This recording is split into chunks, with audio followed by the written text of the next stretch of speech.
Hey, welcome in this morning, everybody, to the Wednesday DFS Minute. I'm your buddy Chapadong. I am host and contributor and senior coach at DFSArmy.com. Whatever you want to call me, DFSArmy.com is a place to go to get all of the daily fantasy sports advantage that you need to grow your game and become a better player. Every sport, every tool, every piece of coaching is unlocked for you with a VIP membership. If you use that code CHOP, C-H-O-P, you get that 20% off discount. You'll find it down there in the comment section. While you're down there, like and subscribe to the video. I would really appreciate it. Kind of encourages me and keeps me rolling. I've gotten a lot of positive feedback about these little quicker hitting minutes. We didn't do a big one, or we didn't do a quick one yesterday. We're going to do a quicker one today, but I had to scrap the original format. I was going to talk a little bit more about staying the course, resisting temptation, but I can maybe tie that in today as well. Because what I wanted to show you was something very simple. People talk about kind of getting away from the herd, game theory. You've heard me talking about it a lot lately. I'm running a little bit of a test in the background to kind of test our overall projections here at DFS Army, the strength of them, not just the top lineup or the optimal as people call it, but really the strength top to bottom. So I'm running about 50 lineups, give or take a little bit of tweaking. I'm trying not to tweak too much, but yesterday was important when it comes to the projections and things because I wanted to really just kind of test the projections. But I'm throwing them in the nickels at FanDuel and DraftKings dimes and things like that where I can, pushing out about 50 lineups or so to kind of test the percentages of the double ups, the percentages of the quintuple ups to see what kind of upside the projections are bringing. And yesterday was a good day. Out of 50 lineups, 41 of them would have crossed the double up line, and 27 of them would have crossed the quintuple up line. So it would have absolutely smashed cash just based on the overall results. But I did make a couple of tweaks that went into a little bit of game theory because I don't necessarily want to just throw a broad-based set of projections out there for everybody.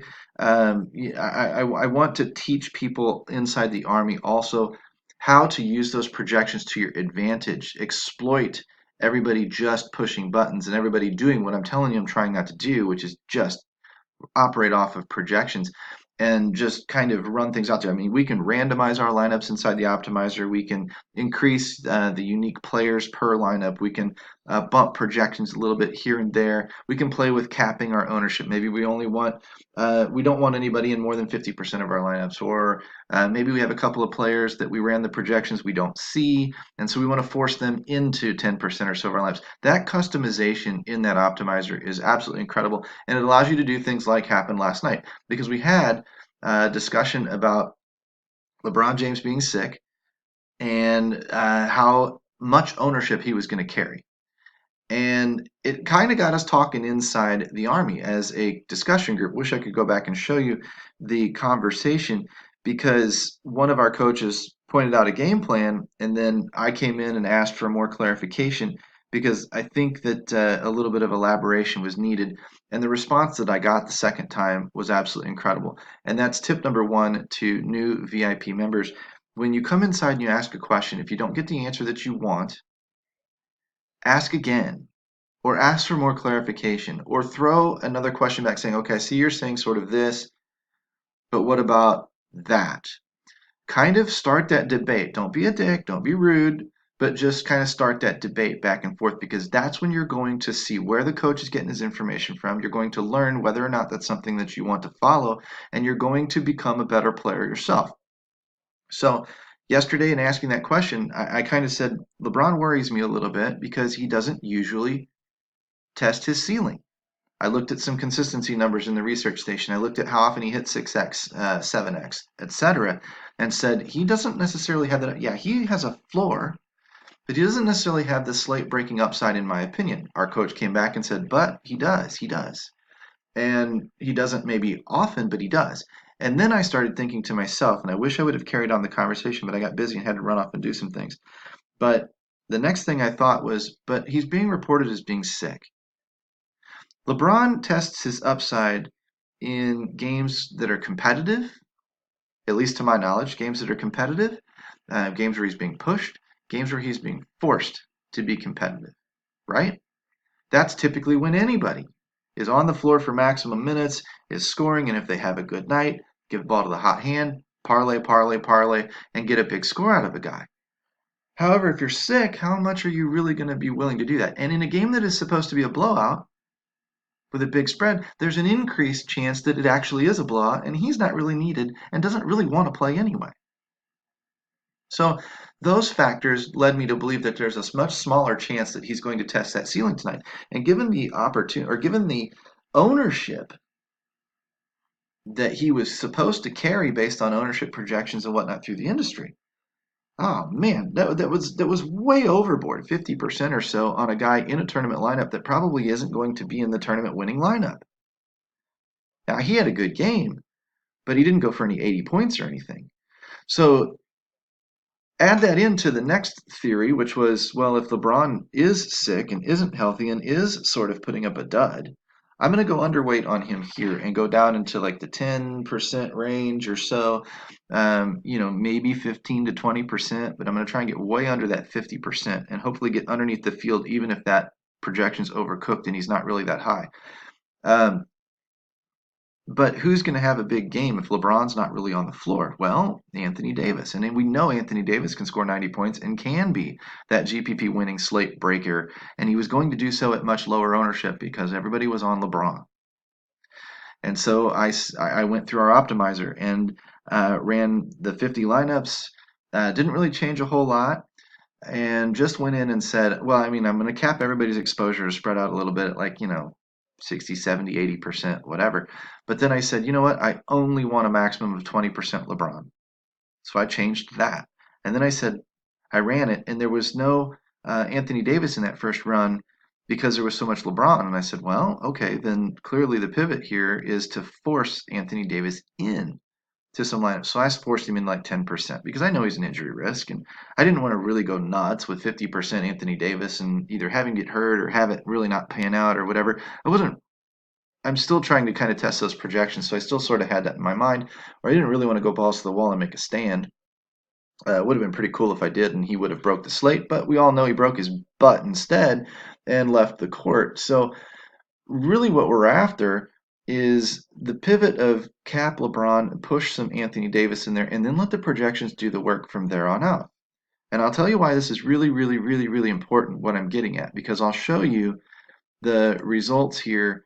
One of those lineups out of 217,000 people got up to fourth place. That's a pretty damn near nut lineup. That's a pretty damn good score. And when I look at that lineup, that wouldn't be the one. This would be the one. You've got a lot of guys in here. You got some ownership, but you've got some guys at lower ownership that did well. Obviously, that's going to happen every single night. But there's some pretty chalky stuff in there for a 6-game slate. What you're really looking at is Andre Drummond, no LeBron, no Anthony Davis. So my entire pivot kind of jumped out, right?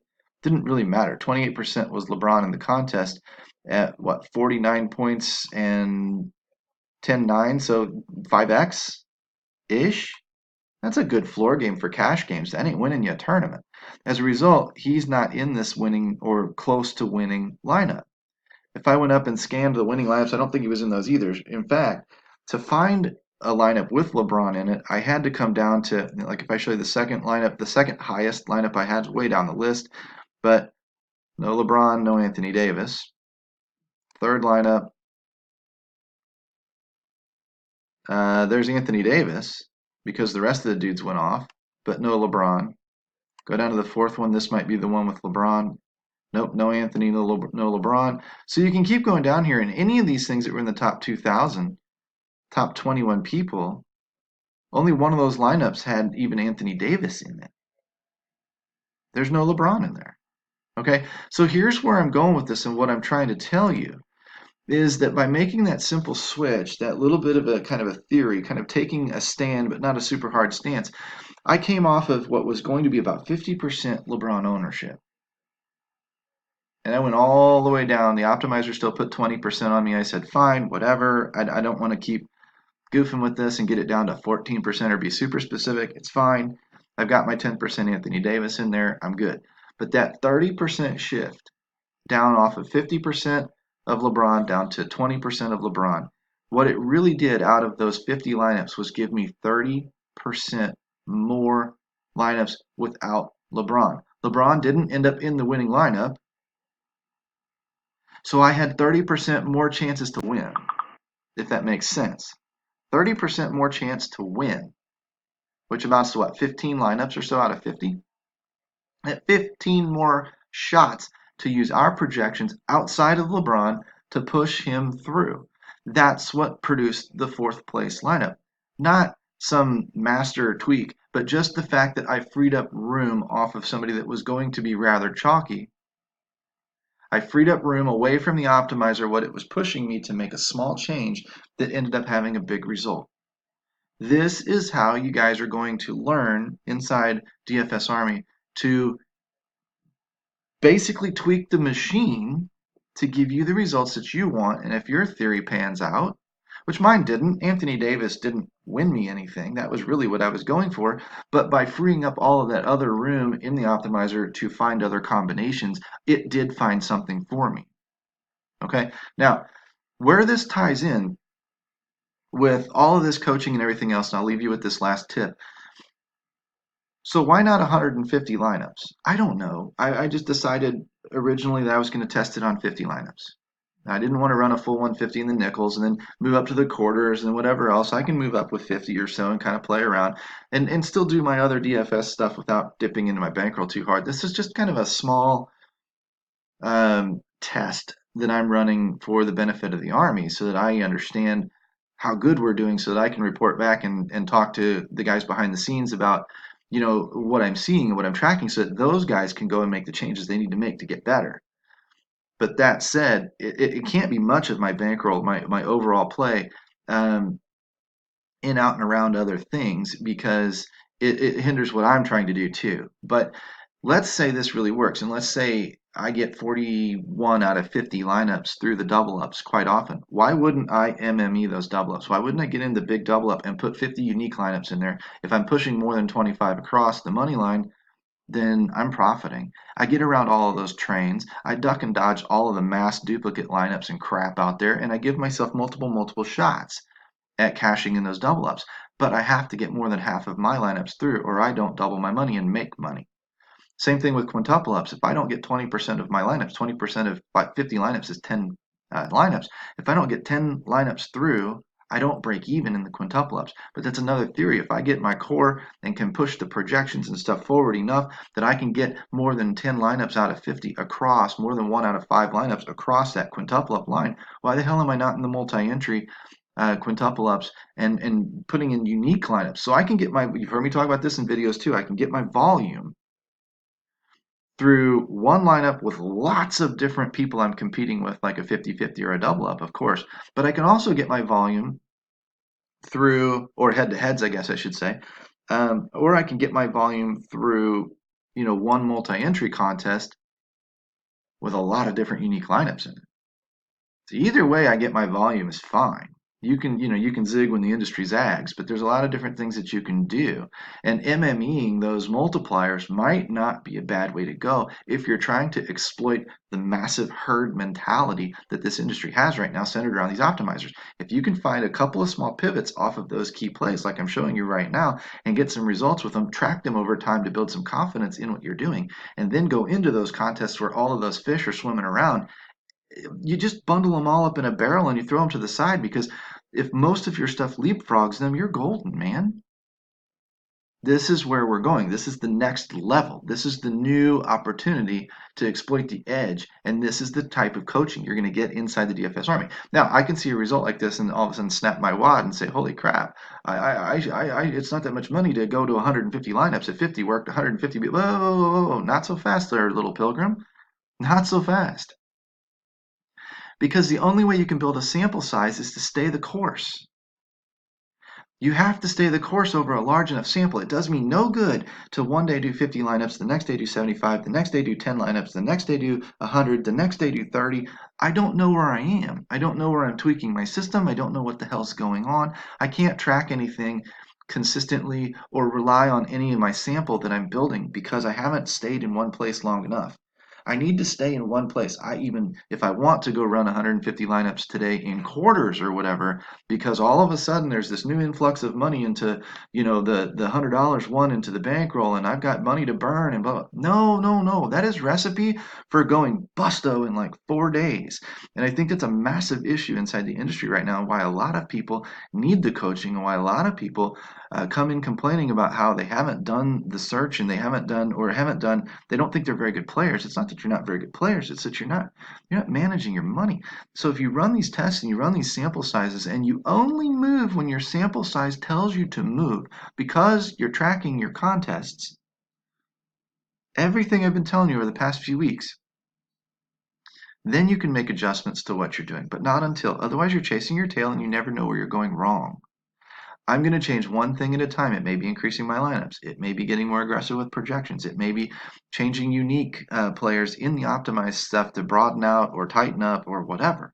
But I'm going to change one thing at a time and then retest that sample and then do it again. Because this game has a lot of variance and a lot of volatility in it, as we already know. Why would I increase it by putting volatility into my process? Doesn't make sense to me.